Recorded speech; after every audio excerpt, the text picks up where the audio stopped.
kita berdoa, Allah nggak ngasih nih sampai kita meninggal dunia. Allah itu selalu mengabulkan doa-doa hambanya. Kalau tidak dikabulkan dunia, Allah kabulkan di akhirat. Bismillahirrahmanirrahim. Alhamdulillahirabbil alamin. Allahumma sholli ala sayidina Muhammad wa ala ali sayidina Muhammad. Assalamualaikum warahmatullahi wabarakatuh. Halo teman-teman, apa kabar? Mudah-mudahan teman-teman selalu dalam lindungan Allah Subhanahu wa taala. Amin ya rabbal alamin. Alhamdulillah, kali ini aku akan sharing lagi pengalaman sholawat dari teman-teman kita. Tapi sebelumnya buat teman-teman yang belum subscribe, di subscribe dulu biar aku makin semangat lagi bikin videonya.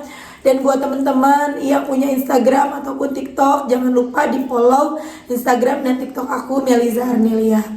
Nah, buat teman-teman yang punya testimoni sholawat, silahkan kirimkan testimoni kalian ke nomor WhatsApp yang ini.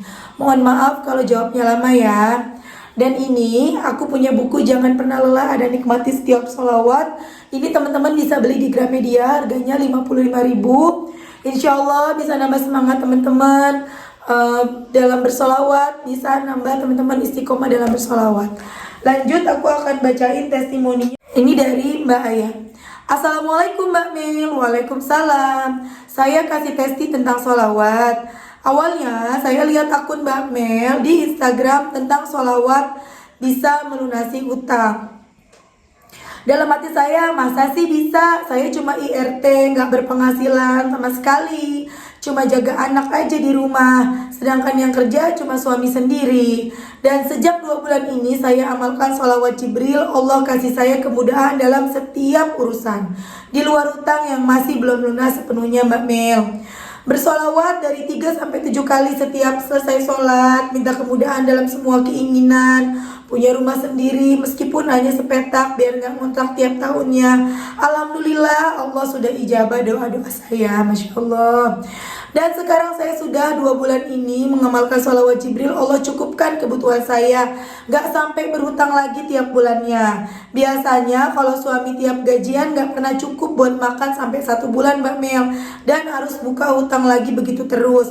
Alhamdulillahnya sekarang saya sudah tidak lagi berhutang meskipun cuma makan. Allah cukupkan segala kebutuhan keluarga saya dan doa saya dan keinginan saya. Selanjutnya semoga Mbak Mel sehat-sehat, dilancarkan rezekinya dan dimudahkan urusannya dunia akhirat, amin.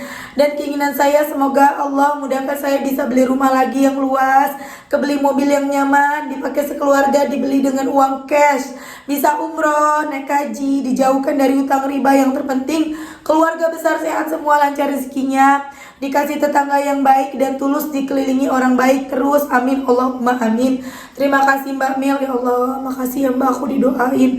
Doain aku ya Mbak supaya aku tahun ini 1 juta subscriber, amin. Gak ada yang gak mungkin bagi Allah ya teman-teman ya. Lanjut ya teman-teman. Ternyata karena aku belum jawab, Mbaknya chat aku lagi nih. Assalamualaikum Mbak Mel, saya Ayah dari Surabaya. Saya mau kasih testi tentang sholawat nih. Saya kenal Mbak Mel di IG story Mbak Mel waktu itu. Saya ini diulang lagi ya teman-teman ya, tapi nggak apa-apa ya karena ada bedanya sedikit. Tentang sholawat bisa melunasi utang. Saya coba-coba nih niatkan untuk bisa segera lunas utang saya yang sebesar 9 juta ke ibu mertua. Saya terpaksa berutang Mbak Mel karena saya mau bangun rumah yang waktu itu saya beli tanahnya aja. Alhamdulillah Mbak Mel, mertua saya kasih pinjam 9 juta. Meskipun ibu mertua saya nggak nyuruh ngembaliin uangnya karena beliau niatnya mau membantu anaknya. Tapi saya sungkan Mbak Mel, memang saya dan suami niat mau membayarnya. 3 bulan terakhir ini saya amalkan sholawat Jibril ini. Allahu Akbar, Allah kasih rezeki lain Mbak Mel yang tiba-tiba saya hamil lagi setelah hampir 2 tahun saya lepas KB. Sungguh keajaiban sholawat itu nyata Mbak. Tadinya saya gak kepikiran buat hamil lagi Mbak Mel karena saya ingin melunasi utang dulu ke ibu mertua. Terima kasih Mbak Mel sudah menginspirasi sholawat Jibril ini. Semoga Mbak Mel selalu sehat-sehat dan dilindungi Allah Subhanahu wa taala. Doa saya agar bisa segera melunasi utang-utang saya ke ibu mertua ya Mbak, amin Allahumma amin. Masya Allah, itu tadi testimoni dari Mbak Ayah di Surabaya. Ini namanya mertuanya baik, menantunya baik, anaknya baik. Masya Allah, mudah-mudahan selalu bahagia ya Mbak, amin.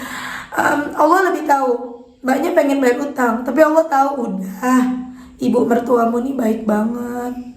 Ibu mertuamu nih belum butuh, lagian gak ngarepin dulu juga. Niat baik kamu aku catat, kata Allah, untuk bayar utang. Ya, tapi aku kasih kamu rizki yang lain. Kamu lebih butuh ini. Teman-teman, aku dulu pengen punya anaknya 2. Ya, karena aku pikir banyak anak tuh repot gitu ya. Melahirkannya juga bingung. Takut, aku tuh takut melahirkan. Sampai akhirnya aku lahirnya sesar dulu tuh. Kemudian ternyata ketika mama aku meninggal dunia, di situ aku baru mengerti kenapa dalam Islam tuh kita anak banyak tuh bagus gitu ya. Kita harus banyak anak gitu kan.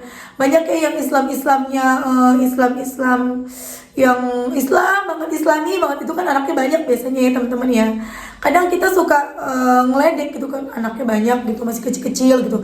Padahal di situ teman-teman, kita jangan khawatir sama rezeki. Insya Allah kalau kita niat buat ngedidik anak kita, nyekolahin anak kita, Allah kasih rezekinya kok. Setiap anak ada rezekinya kan. Kadang kita mikir, aduh anak banyak gimana biayainnya, banyak yang lain tuh anak-anaknya terlantar, mungkin kurang niatnya. Kalau kita niat benar-benar untuk ngebiayain anak kita, insya Allah kasih rezekinya. Ada tuh rezekinya buat ngebiayain, ngebesarin anak kita. Pas mamaku meninggal, aku baru mengerti, oh iya benar, ternyata kita harus punya anak banyak. Banyak anak, banyak rezeki. Kenapa? Karena ketika kita meninggal dunia, kita butuh doa anak-anak kita. Itulah yang dinamakan rezeki. Dulu kan aku mikirnya rezeki itu ketika anak-anaknya besar pada kerja bisa ngasih anak-anak, bisa ngasih orang tua. Ternyata bukan itu. Rezeki itu bukan materi, teman-teman.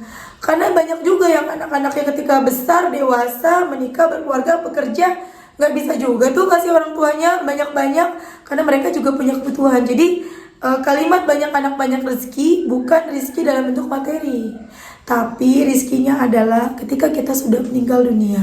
Banyak yang doain kita. Contoh almarhumah mama aku, anaknya 5. Kalau aku lagi haid, ada adikku yang 4. Adikku yang satu lagi haid, mamaku masih punya 3 anak nih, laki-laki semua. Jadi kalau di antara 5 anak ini ada yang gak doain, masih ada anak yang lain yang doain. Insya Allah doain. Aku mau cerita sedikit, mudah-mudahan teman-teman, mudah-mudahan bukan ria ya, dan mudah-mudahan ini benar adanya kenyataannya. Mama aku kepengen banget punya rumah, teman-teman. Dulu udah pernah punya rumah waktu aku masih kecil. Kita pernah tinggal di Bekasi, di Pondok Ungu. Mana nih orang Pondok Ungu? Aku dulu tinggal di Pondok Ungu Permai, Blok G3 nomor 33. Aku ingat banget, aku sekolahnya juga di sana dulu sampai SD kelas 4.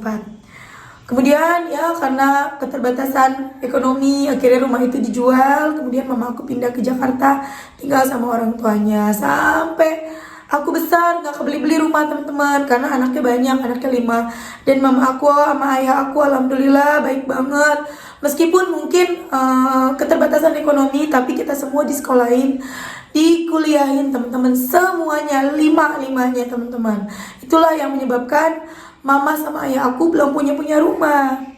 Sampai di akhir hidupnya mama aku mau ngambil KPR. Aku juga mau bilang, mah itu riba, juga nggak bisa ya teman-teman. Jadi ya aku biarkan mama aku mau ngambil KPR, ayah aku juga. Aku sendiri nggak bisa membantu ya. Walaupun sudah besar, tidak bisa membantu banyak orang tua. Katanya kan anak banyak rezeki, ternyata bukan begitu kan. Nah, kemudian sampai pada akhirnya mamaku mencoba KPR. Udah mau dapet tuh rumahnya, lagi proses. Sampai aku bilang, "Ma, nanti kalau mama udah pindah, Meli mau nginep." Ternyata mama aku meninggal dunia. Dan ketika mama aku meninggal dunia, rumah KPR-nya dapat, teman-teman. Tapi Allah maha baik, aku percaya banget Allah itu baik banget. Aku pernah dengar ceramah, ketika kita berdoa, Allah gak ngasih nih sampai kita meninggal dunia. Allah itu selalu mengabulkan doa-doa hambanya. Kalau tidak dikabulkan dunia, Allah kabulkan di akhirat. Dan aku percaya mama aku pasti dapat rumah yang indah, yang besar, yang luas, yang jauh lebih indah, jauh lebih megah dari rumah yang ada di dunia. Aku yakin banget, aku yakin Allah maha baik. Dan tahu teman-teman, adik aku pernah mimpi waktu mama aku baru meninggal dunia. Mama aku tuh rumahnya luas banget. Alhamdulillah mama aku memang suka sedekah, teman-teman. Dengerin Ustadz Yusuf Mansur, semoga pahalanya mengalir untuk Ustadz Yusuf Mansur. Semoga cerita ini tidak untuk menjadi ria dan mengurangi pahala almarhumah mamaku, tapi Semoga menjadi inspirasi buat teman-teman ya. Mama aku bukan orang yang kaya raya, tapi dia seneng banget berbagi. Apa aja, tiap hari Jumat dia masak, walaupun cuma 10 kotak dibagi-bagi. Mamaku jualan kue, bagi-bagi kue. Begitu teman-teman. Mamaku rumahnya luas banget, tapi agak gelap teman-teman. Seperti waktu-waktu maghrib lah, mau gelap gitu, remang-remang ya. Kemudian aku bilang sama adik-adik aku, ayo kita sama-sama ngaji, kita rajin sholat, kita kirimin mama ngaji Quran biar terang gitu ya makamnya. Kita terusin mama kita sering sedekah, kita terusin walaupun cuma 2.000, 1.000 teman-teman, aku masukin kotak amal. Setiap aku kemana-mana masuk kotak amal 1.000, 2.000 perak gitu ya, adanya segitu ya segitu masukin. Tapi doaku selalu, ya Allah berikanlah pahalanya untuk almarhumah mama. Belum kita ngajinya ya, 5 anak mama, dan Masya Allah adik aku mimpi lagi teman-teman. Adik aku mimpiin mama aku, adik aku yang cewek.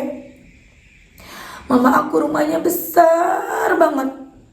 Di kanan kiri mama tuh ada seperti pelayan yang layanin mama aku. Rumahnya besar banget teman-teman. Sampai-sampai adik aku tuh dari dapur mau ke depan halaman itu sampai lari saking besarnya rumahnya. Dan baru aja aku dapat kabar dari saudara aku, sepupu aku, kalau mereka lagi kumpul keluarga kan. Aku kan gak ikut ya di Kalimantan. Tante aku ternyata mimpiin mama aku, adiknya mama aku mimpiin mama aku juga. Dalam mimpi beliau, mama aku tuh rumahnya besar banget, sama seperti mimpinya adik aku. Rumahnya besar, megah, itu kayak rumah orang kaya. Dan di luar tuh kanan kiri rumahnya rumah orang kaya. Di situ mama aku wajahnya bersih, terlihat masih segar dan masih muda. Kemudian mama aku cuma senyum doang. Aku pernah mimpi mama aku, tapi pas baru meninggal, aku cuma mimpinya begini. Mama gimana sekarang keadaannya? Tapi mamaku wajahnya muda, bersih gitu.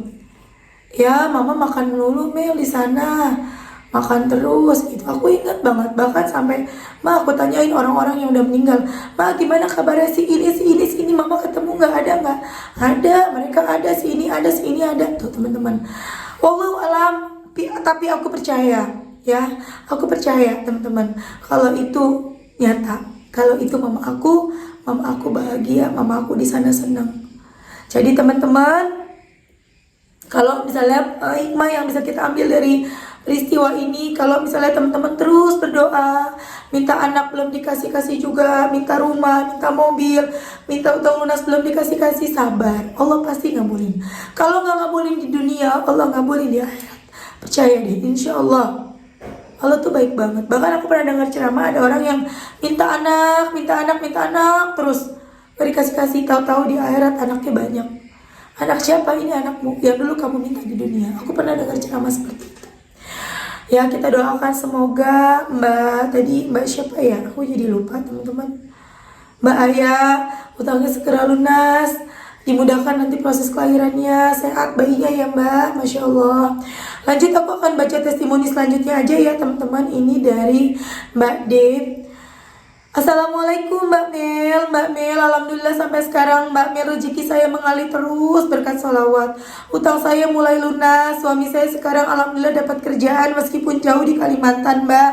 Anak saya dimudahkan menghafal Quran di pesantren Mbak Mel, disekolahkan dapat juara terus Mbak Mel. Sampai saya kagum Mbak Mel kedahsyatan sholawat Mbak Mel. Setiap ada keperluan mendadak ada aja jalan keluarnya. Semua ini berkat Mbak Melisa, matur suwun Mbak Mel ge. Mbak Mel tolong jangan bosan Mbak Mel dengar cerita kehidupan saya berkat sholawat. Mbak Mel mohon doanya supaya anak saya bisa hafiz Quran Mbak Mel, amin. Matur suwun Mbak Mel, semoga Mbak Melisa sekeluarga sehat, luas rizkinya, bahagia dunia akhirat. Wassalamualaikum warahmatullahi wabarakatuh. Masya Allah ya teman-teman. Kemarin juga ada yang nanya di TikTok aku, Mbak, bisa nggak aku yang bersolawat, anakku punya utang supaya utang anakku lunas? Bisa nggak aku solawat supaya anak aku nurut, anak aku rajin, anak aku pintar? Teman-teman, gini loh, kita nih setiap doa itu semua doa kan. Keinginan anaknya jadi anak yang pintar, anak yang soleh, keinginan untuk anak kita utangnya lunas, itu semua doa. Semua doa itu dikabulkan sama Allah. Semua tinggal masalah waktu dan kepantasan. Pantas gak doa kita dikabulkan sekarang? Ternyata belum pantas. Kenapa? Karena dosa kita masih banyak. Terus gimana caranya supaya dosa kita cepat terhapus? Perbanyak sholawat, benerin sholat. Jadi kalau ditanya bisa nggak doaku ini, aku pengen ini sholawat biar ini, bisa. Tapi dibenerin dulu. Bukan sholawat untuk anak, sholawat untuk A, untuk B, bukan. Kita sholawat untuk mendorong supaya doa-doa kita terkabul. Doa apapun teman-teman. Ya, doa apapun. Jadi teman-teman jangan ragu dan jangan salah paham. Sholawatin anak, sholawatin jodoh, bukan begitu. Ya, benerin sholat, perbanyak sholawat, banyak rahmat Allah kepada diri kita. Allah ngampuni dosa-dosa kita yang begitu banyak sehingga akhirnya doa-doa kita kabul, doa apapun. Oke teman-teman, terima kasih udah nonton. Mudah-mudahan bermanfaat dan jadi motivasi buat teman-teman.